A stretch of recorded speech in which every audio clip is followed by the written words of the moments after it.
আমার গুরুর চরণে এই দেহ মন প্রাণ সব অর্পণ করে দিতে হবে। গুরুদেব কি করবেন?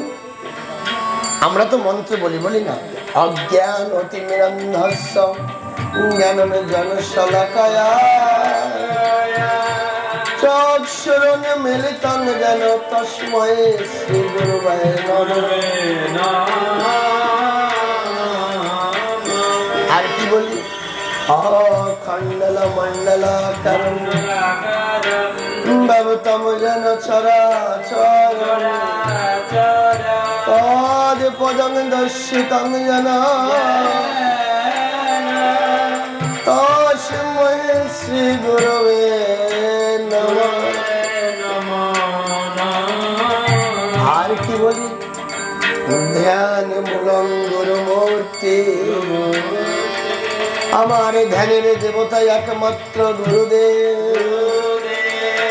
পূজা মূলং গুরুপদম, আমার পূজার স্থানে একমাত্র গুরুর শ্রীরাতুল চরণ। মন্ত্র মূলং গুরুবাক্য, গুরুর শ্রীমুখের বাক্যই আমার মহামন্ত্র। আর মোক্ষ মূলং গুরুর কৃপাহিতে বলা। আমার এই সকল কর্মে যদি আমার গুরুদেব সন্তুষ্ট হয়, গুরুদেব যদি কৃপা করে, তাহলে আমি কি করব? মোক্ষ লাভ করব। কিন্তু কোন গুরুদেব কি কখনো বলেছে যে তোরা আমার পূজা করবি? বলেন তো না। গুরুদেব কি বলেছেন? হরে একমাত্র অনাদি আদি গোবিন্দ সচ্চিদানন্দ বিগ্রহ সর্বকারণের কারণ তানার রাতুল চরণে আত্মনিবেদন করো। আমার গোরার চরণে আত্মনিবেদন করো। তোমার এই দেহের সবকিছু সেই চরণে জন্মের মতো অর্পণ করে দাও, তাহলেই কি করতে পারবে? তাহলেই তুমি সব কিছু পাবে। কোথায়? সেই চরণে। গুরুদেব কিন্তু এই শিক্ষা দেন। গুরুদেব কখনো বলেন না যে আমাকে উঁচু আসনে রেখে কোনো ভগবান, কোনো গোবিন্দ কারো পূজা করতে হবে না, শুধু আমার পূজা করবেন। কোনো গুরুদেবের কথা কিন্তু কখনো বলেন না। কিন্তু আমরা সেই গুরুদেবের দেখানো রাস্তায় এগোই না। আরে গুরুদেব, এই যে আমি বলে গেলাম, ওই অজ্ঞান অন্ধকারের ভিতরে থেকে আমার গুরুদেব নিয়ে আসে সেই নিত্য প্রকাশের কাছে, তাই না? যেমন এই যে আমরা গুরু বলি, গু শব্দে অন্ধকার মায়া, গু শব্দে অন্ধকার মায়া, রু শব্দে তেজ ব্রহ্ম আলো। গু গু গু শব্দে অন্ধকার মায়া, রু শব্দে তেজ ব্রহ্ম আলো। যিনি অন্ধকার মায়াময় জগৎ থেকে তেজ ব্রহ্ম আলোর দিকে প্রসারিত করে নিয়ে আসেন, তিনি হচ্ছেন গুরু। তাহলে আমার শ্রী গুরুদেব আমাকে যে রাস্তা দেখিয়ে দেন, আমি যদি সেই রাস্তায় এগোতে না পারি, তাহলে লাভ কি বাবা? এই জগতে কোনো লাভ নেই। আমি যদি গুরুবাক্য পালন না করতে পারি, আমি যদি গুরুদেবের দেখানো রাস্তায় না হাঁটতে পারি, তাহলে এই জন্ম বৃথা। এই দেহ যদি গুরু সেবায় না লাগে, এর থেকে প্রাণ চলে যাওয়া অনেক ভালো। কিন্তু আমরা উপলব্ধি করি। দেখেন, ভাগবত কথা বলতে গেলে বলতে হয় নরা ছিল। এই নরার কথা আমি বলি। নরা লোকনাথ গোস্বামী মহারাজের কাছে, নরার মায়ের কাছে শুনেছিল কি, যে আমা, তুমি তো মাঝে মধ্যে লোকনাথ গোস্বামীর কথা বলো, আমি যদি গুরুদেবের কাছে যে আমাকে কি গুরুদেব দীক্ষা দেবেন? তো নরার মা ডেকে ডেকে বলছে, বাবা রে, গুরুদেব তো এমনি ভাবে দীক্ষা দেন না। আগে তার চরণ আশ্রয় করতে হয়, চরণ আশ্রয় করে নিজেকে তৈরি করতে হয়। যেমন উপযুক্ত পাত্র না হলে তাতে বস্তু বিশেষ রাখা যায় না, তদ্রূপ উপযুক্ত শিষ্য না হলে গুরুদেব কখনো তাহাকে দীক্ষা দিয়ে তাহাকে সৎপথ দেখান। তাই নরা একদিন লোকনাথ গোস্বামীর চরণে গিয়ে মিনতি করে, হে গুরুবরে আপনার চরণে আমি দীক্ষা নিতে চাই। লোকনাথ গোস্বামী পাদ ডেকে বলে, ওই না নরার ধারে, নরা আমি তোমাকে দীক্ষা দিতে পারবো না, আমি যাকে তাকে দীক্ষা দিই না, আমি কাউকে দীক্ষা দিই না। উপযুক্ত পাত্র না হলে যেমন জল রাখা যায় না, উপযুক্ত শিষ্য না হলে তাকে দীক্ষা দেওয়া যায় না। আর এদিকে নরা মনে মনে চিন্তা করলেন, আমি এই গুরুদেবের কাছে দীক্ষা না নিয়ে বাড়ি ফিরবো না, ফিরবো না, ফিরবো না। কি করলেন? গুরুদেব বললেন, নরা তুমি বাড়ি ফিরে যাও। কিন্তু নরা বাড়ি ফিরে যাবে না। গুরুদেব নিজের কর্মে ব্যস্ত থাকে, আর ওই নরা ওই আশ্রমের এক কোনায় বসে থাকে। গুরুদেব ঘুম থেকে ওঠার পূর্বে নরা ওই দূর নদী থেকে জল এনে গুরুদেবের স্নানের জল ভরে রাখে, সারা আশ্রমকে পরিষ্কার করে ঝাড়ু দিয়ে রাখে, সব রান্না বান্না সবকিছু সুন্দর ভাবে করে রাখে, যাতে গুরুদেবের কোনো কষ্ট। গুরুদেব ঘুম থেকে উঠে দেখছে, সর্বনাশ, এ কি, কে করলো এইভাবে আমার আশ্রম আঙ্গিনা পরিষ্কার? কে আমার স্নানের জল আনলো? কে এমন ভাবে পুষ্প চয়ন করে রাখলো? এইভাবে নরা প্রতিনিয়ত পরিষ্কার। কিন্তু গুরুদেব লোকনাথ গোস্বামী কখনো ডেকে নরার সঙ্গে কোনো কথাবার্তা বলে না, কখনো কেয়ারই করে না যে কেউ আশ্রমে আছে বা এই পরিষ্কার কে করেছে, কখনো জিজ্ঞাসা করে না। এই করতে করতে প্রায় 1 বছর, 2 বছর, 3 বছর হয়ে যায়। নরা একদিন গুরুদেবের জন্য মাটির কলসিতে জল আনতে যাও ওই নদী করে। এই নরার মাথায় একটা ঘা হয়ে গেছে। কিভাবে, কেন ঘা হয়েছে জানেন? এই মাটির কলসি ভরে নদী থেকে জল আনতে আনতে নরার মাথায় ঘা হয়ে গেছে। সেই ঘায়ের মধ্যে পোকামাকড় সবসময় কামড়ায়। তাই আজ যখন নরা নদীর দিকে যায়, ওই পোকামাকড় ওই ঘায়ের মধ্যে কামড়াচ্ছে। কামড়ের যন্ত্রণা নরা সহ্য করতে পারছে না। নরা মনে মনে ভাবছে, হারে আমি 3টি বছর খেয়ে না খেয়ে অনেক কষ্টে আশ্রমে রইলাম, আমার মাথায় ঘা হয়ে গেছে, পোকা এমন ভাবে কামড়ায়, আমি এই যন্ত্রণা সহ্য করতে পারি না, আমি আর এখানে থাকবো না, আমি চলে যাব। আমার এই মাথার কলস হাসছে, এই মাটিতে আমি ভেঙে ফেলে দেব। এখন ওই মাথার মাটির কলস কথা বলছে, নরা, নরা, এইটুক কষ্টে এত কষ্ট পেয়ে গেলি? ওরে, গুরু চরণ পাওয়া আর গুরু কৃপা লাভ করা এত সোজা না রে বাবা। তুই আমার কথা ভাবলি না? তোর মাথায় সামান্য ঘা হয়েছে, তার মধ্যে পোকা হয়েছে, তার যন্ত্রণায় তুই থাকতে পারছিস না। তুই ভাবছিস সব ছেড়ে ফেলে চলে যাবি? একবার আমার কথাটা ভেবে দেখতো বাবা। বলছে, তুমি তো মাটির কলস, তোমার কথা কি ভাববো?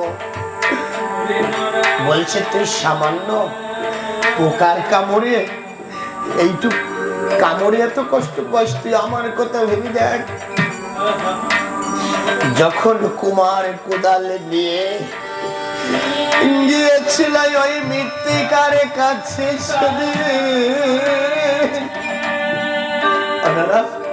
আমাকে কোদাল দিয়ে কুপিয়ে কুপিয়ে কেটেছিল, ভেবে দেখতে কি আমার হৃদয় সেদিন কতটা ব্যথা লেগেছিল। লোহার কোদাল দিয়ে, কাঠের হাঁচালি দিয়ে আমাকে কুপিয়ে কুপিয়ে আমাকে সংগ্রহ করে একটা ঝুড়ির মধ্যে ভরে মাথায় করে নিয়ে গিয়েছিল। নরা, শুধু এইটুকু নয়, তারপরে কি করেছিল জানিস? বালতি ভরে জল এনে ওই মাটির মধ্যে ঢেলে দিয়ে দু পাও দিয়ে পারিয়ে পারিয়ে পারিয়ে পারিয়ে কোদাল দিয়ে কেটে কেটে আমাকে দু হাত দিয়ে দু পাও দিয়ে আমাকে মাখিয়ে মাখিয়ে আমাকে নরম করে তুলেছিল। নরা, তোকে যদি এমন ভাবে পা দিয়ে কেউ পাড়াতো তোর কেমন লাগতো? এমন ভাবে কোদাল দিয়ে যদি তোকে কেউ কাটতো তোর কেমন লাগতো? আমাকে এতেও ছাড়েনি, আরো কি করেছে জানিস? আমার ওই নরম তুলতুলে মৃত্তিকাকে একটি চাকার উপরে রেখে আর একটি ডান্ডা দিয়ে আমাকে জোরে জোরে ঘুরিয়ে আমার ওই নরম তুলতুলে মাটির মধ্যে হাত দিয়ে আমাকে আকার দিয়েছে। না, এতেও কুমার থামেনি, কি করেছে জানিস? আমাকে ওই তপ্ত রৌদ্রের পোড়া রোদের মধ্যে আমাকে আঙিনায় শুকো দিয়েছে। তোর সামান্য মাথায় ফোড়া হয়েছে, তোকে যদি সারাদিন ওই রৌদ্রের মধ্যে রেখে দিই, ওই তপ্ত রৌদ্রে, তোকে যদি জল না দিই তোর কেমন লাগবে তুই ভেবে দেখ বাবা। কুমার এতেও থামেনি, জানি কি করেছে? আমি যখন শুকিয়ে গেছি একটি কাঠের হাতুড়ি নিয়ে আমাকে কাঠের হাতুড়ি দিয়ে মেরে দেখেছে আমি কোথাও ফেটে আছি কিনা, আমি সঠিক শুকিয়েছি। নরা, আমাকে কুমার এতেও আমাকে কুমার কিন্তু রেহাই দেয়নি। কি করেছে জানিস? ওই বনের থেকে কাঠ কেটে এনে একটি ইটের তাফাল তৈরি করে সেই তাফালের মধ্যে ওই কাষ্টে দিয়ে দাউ দাউ করে অগ্নি প্রজ্বলন করে আমি মৃত্তিকার কলসি, আমাকে ওই মাটির কলসিকে ওই তপ্ত দাউ দাউ করে যে আগুন জ্বলছে ওই আগুনের উপরে রেখে দিয়েছে।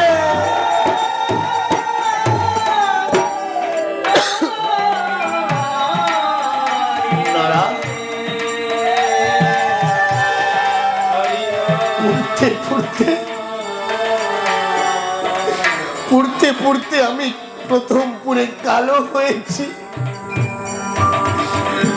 আমি কালো হয়েছি, তাতেও আমাকে রেহাই দেয়নি। না, পুড়তে পুড়তে আমি যখন ধবধবে লাল হয়ে গেছি, আমি যখন পুরে পোড়ামাটির রূপ নিয়েছি ওই দাউ দাউ করে প্রজ্বলিত অগ্নির মধ্যে, যখন অগ্নি শিখা আমাকে পুড়িয়ে পুড়িয়ে লাল করে দিয়েছে,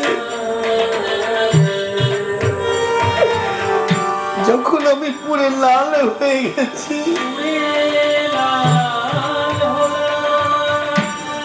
তখন আমাকে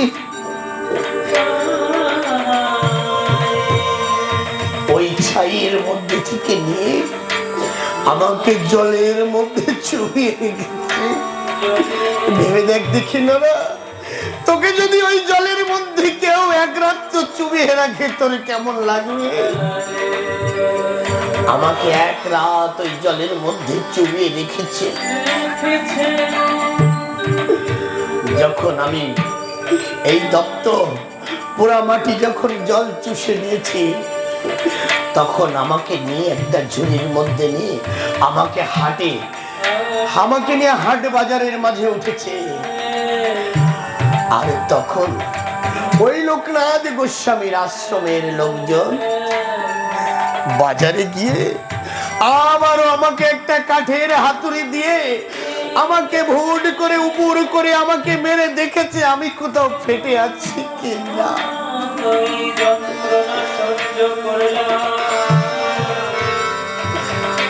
আমাকে মেরে দেখার পরে যখন তাদের মনে হয়েছে যে না এই পাত্রে জল আনা যাবে,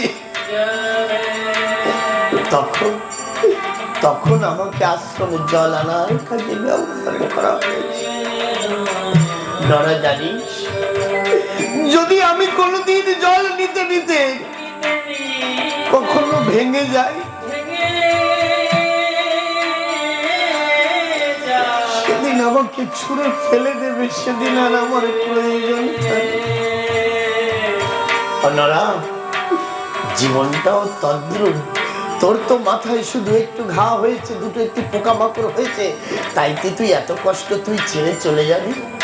তাহলে তোর গুরুর কৃপা পেলি না রে নরা, তাহলে তো গুরু ধন পেলি না। নরা, গুরু ধন পাবি না, তুই যাস না। মাটির কলসির কথা শুনতে পেয়ে নরা অনুভব করেছিস, সত্যি তো আমার যদি গুরু কৃপা পেতে হয়, গুরু চরণ লাভ করতে হয়, আমাকে যদি গুরু ধন লাভ করতে হয়, আমাকে আরো বহু কষ্ট করতে হবে, তাহলে গুরু চরণে আমি কিছু পাবো। নরা, মাথায় ঘা হয়ে পচন ধরে গেছে, তাও নরা কষ্ট পায় না। প্রতিনিয়ত ওই কষ্ট যন্ত্রণা সহ্য করে গুরুদেবের জন্য জল পাত্র করে জল নিয়ে গুরুদেবের স্নানের জল ভরে রাখে। আর যখন রাত হয় সবাই আশ্রমে শুয়ে পড়ে, কিন্তু নরা শুতে পারে না, ওই পোকায় কামড়ায়। চোখের জল ছেড়ে দিয়ে রাধা রানীকে ডাকে, হে রাধে, জয় রাধে, হে রাধে।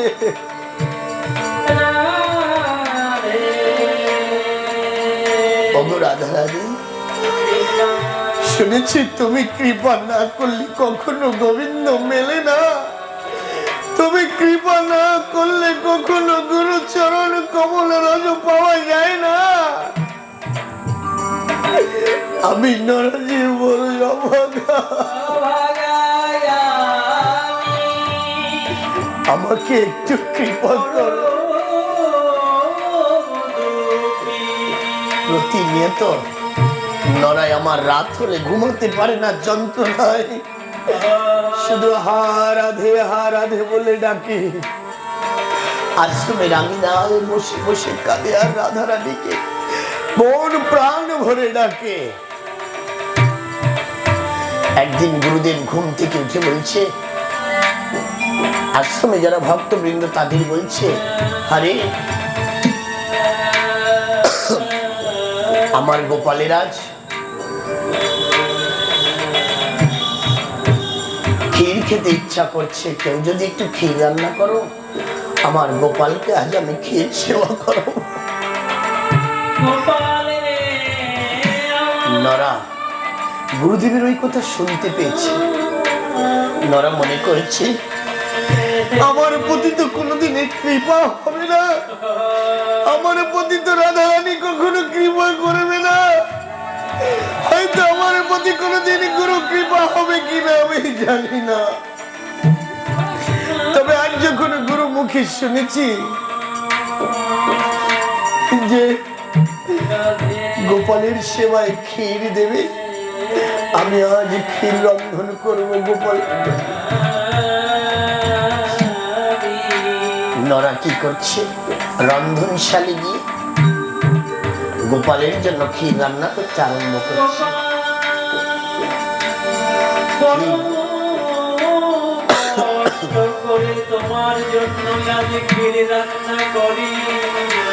গোপালের জন্য যখন ক্ষীর নাড়ছে, ক্ষীর রান্না করতে করতে ওই ক্ষীরের মধ্যে থেকে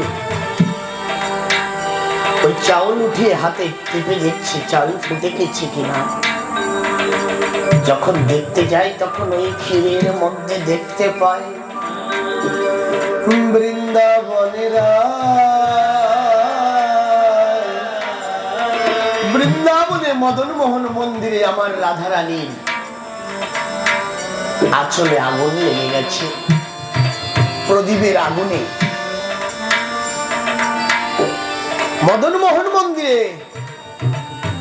রাধারানীর বিগ্রহকে শৃঙ্গার করা হয়েছে, সেই বিগ্রহের আঁচলের কাছে একটি প্রদীপ পড়েছে। আর একটু পবনের বেগ যখন ওই মন্দিরে প্রবেশ করেছে, রাধারানীর মাথার ওড়নাটা ওই প্রদীপের পরে পড়ে যখন আগুন লেগে গেছে, ওই দৃশ্য আমার নরা ওই মিষ্টান্নর মধ্যে দেখতে পেয়েছে। যখনই দেখতে পেয়েছে, ওই মিষ্টান্নর মধ্যে থুতু দিয়ে, হাতের কাছে কিছু না পেয়ে অমনি থুতু দিয়ে ওই আগুন বন্ধ করতে গেছে। দেখবেন মাচিসের কাঠি বা মেজের কাঠি যখন আমরা ধরাই, যখন আগুন না লেগে ঝট করে যদি ধরিয়ে দিই, যদি না লাগে আমরা থুতু দিয়ে এরকম করে চেপে ধরি না। নরা কিছু বুঝতে না পেরে, যখনই ওই প্রদীপে আগুন লেগে গেছে, নরা কিছু বুঝতে না পেরে ওই ক্ষীরের মধ্যে থুতু দিয়েছে। আর এক ভক্ত পিছন থেকে এই দৃশ্য দেখতে পেয়েছে, ও গিয়ে গুরুদেবের কাছে বলছে, বাবা আমার কথা নেবে তাই? আমি দেখিবারে পাই তুমি গোপালকে মিষ্টান্ন সেবা দেবে। সেই মিষ্টান্ন রান্না করতে গিয়ে নরা ওই মিষ্টান্নর মধ্যে থুতু ফেলেছে। গুরুদেব খুব রাগান্বিত হয়ে বলছে, ডেকে নিয়ে আয় নরাকে, আমি জানতে চাই আমার গোপালের ক্ষীরের মধ্যে কেন সে থুতু দিয়েছে। যখন নরা এসে নতমস্তকে গুরুর চরণে বসেছে, বলছে, নরা তুই বহুদিন থেকে আমার আশ্রমে আছিস, আমি তো জানি, আমি তোকে কোনোদিন কোনো কাজ করতে বলিনি, তুই নিজে নিজে গেছিস আমার গোপালের জন্য মিষ্টান্ন রান্না করতে। তবে আমার একটা কথা নিবি বাবা, তুই আমাকে বলতো তুই গোপালের রান্নার মধ্যে থুতু দিবি কেন? নরা বলছে, গুরুদেব আমার অপরাধ মার্জনা করবে, আমি জানি আমি আপনার চরণে বড় অপরাধী, আমি ওই গোপালের চরণে বড় অপরাধী। তবে গুরুদেব আমার কথা নেবেন, আমি দেখতে পাই আমি যখন ওই মিষ্টান্ন রন্ধন করতে যাই, আমি ওই মিষ্টান্নর মধ্যে দেখতে পাই বৃন্দাবনে মদন মোহন মন্দিরে রাধারানী ওড়নায় প্রদীপের আগুন লেগে যায়। যখন আগুন লেগে গুরুদেব আমার কাছে কিছু না পেয়ে আমি থুতু দিয়ে ওই আগুনকে বুঝিয়ে দিই। বাবা গুরুদেব আপনি আমার অপরাধ নেবেন না, আমাকে ক্ষমা করবেন, আমি প্রয়োজনে আবার চাল রান্না করে দেব, আমি ক্ষীর রান্না করে দেব। গুরুদেব বলছে, দাঁড়া রে, তুই মিথ্যা কথা বলছিস, তুই আমার কাছে মিথ্যা কথা বলছিস, তুই জেনে বুঝে থুতু দিয়েছিস। বলছে, গুরুদেব আমি আপনার চরণে যুগলে, গুরু চরণে কেউ কি কখনো মিথ্যা কথা বলে? আমি আপনার কাছে মিথ্যা কথা বলিনি গুরুদেব, আমি সত্য সত্য দেখতে পাই। মদন মোহন মন্দিরে রাধারানীর আঁচলে আগুন লেগে যায়। গুরুদেব বলছে, নরা যদি এই কথা মিথ্যা হয় তোকে কিন্তু কঠোর শাস্তি পেতে হবে। বলছে, গুরুদেব আপনি আমাকে যে শাস্তি দেবেন আমি সেই শাস্তির মাথা পেতে নেব। গুরুদেব দুজন শিষ্যকে বলেছে, তোমরা এখনই বৃন্দাবনে চলে যাও, মদন মোহন মন্দিরে গিয়ে একটু খবর নিয়ে এসো বাস্তবে কি ঘটেছে কিনা। গুরুর আজ্ঞা পেয়ে দুজন শিষ্য বৃন্দাবনে মদন মোহন মন্দিরে গিয়ে পুরোহিতকে জিজ্ঞাসা করছে, আচ্ছা মহারাজ একটা কথা নেবে, গত পরশুদিন মন্দিরের ভিতরে কি কখনো কোথাও আগুন লেগেছিল, এমন কিছু জানেন কি?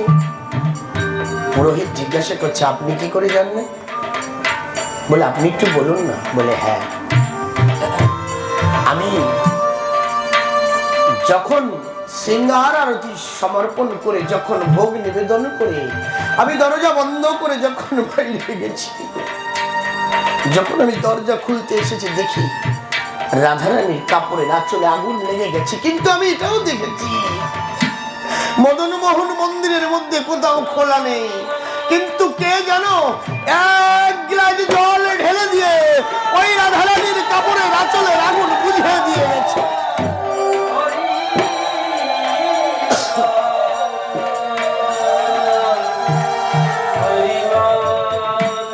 আচ্ছা, কে বুঝিয়ে দিয়ে গেল? জল কোথা থেকে আসলো আপনি বুঝতে পারেন? বলে না, আমি শুধু দেখলাম, দেখে গিয়ে আমি রাধারানীর কাছে ক্ষমা ভিক্ষা চাইলাম। বলছে বেশ, আর কিছু জানতে চাই না। দুই ভক্ত গুরুদেবের চরণে এসে ষষ্ঠাঙ্গে প্রণাম করে বলছে, গুরুদেব, নরা মিথ্যা কথা বলছে না, সত্য সত্য নরা যা বলছে সেটাই সত্য। গুরুদেব, লোকনাথ গোস্বামী তখন দুহাত বাড়িয়ে দিয়ে বলছে, নরা রে, ও নরা, একটু আমার কাছে আয় বাবা, আমি তোকে একটু জড়িয়ে ধরি।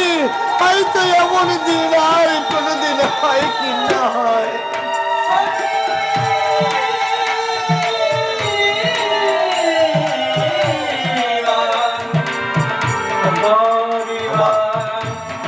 এই জন্য বলে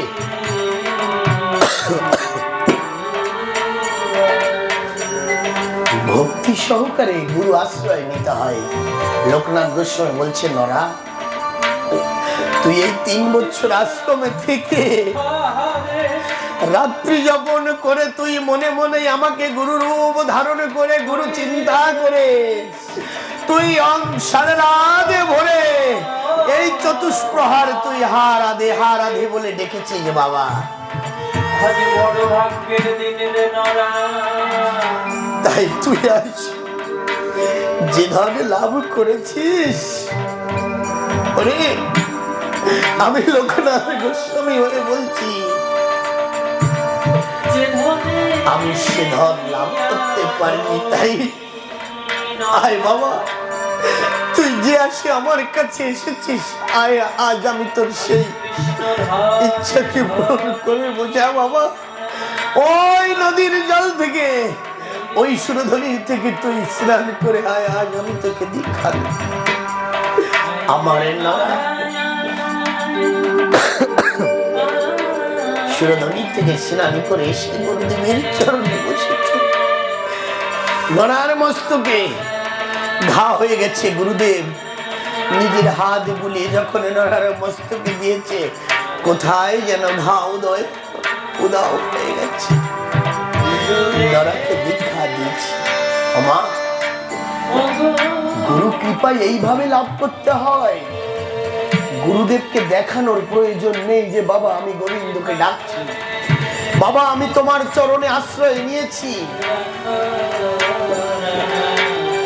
আশ্রয় নিয়ে সম্বন্ধ তৈরি করে যে ভজনা করে, সম্বন্ধ পাতিয়ে যে ভজনা করে মা, এই জগতে সে একমাত্র পায় গুরু কৃপা, তাছাড়া পায় না। আগে আশ্রয় নিতে হবে, আগে নিজে ভাবতে হবে যে আমি যে চরণে আশ্রয় নিয়েছি, আমি সেই চরণের কৃপা যদি লাভ করতে পারি, আমি ওই পরম গোবিন্দর দর্শন পাব। আগে বিশ্বাস বস্তুকে আনতে হবে মা। বিশ্বাস বস্তুকে ভিতরে না জন্ম নিলে, শুধু গুরুদেবের কাছে আসলাম, কানে দীক্ষা নিয়ে বাড়ি চলে গেলাম, তাতে মা এই জগৎ সংসার থেকে পার হওয়া যায় না।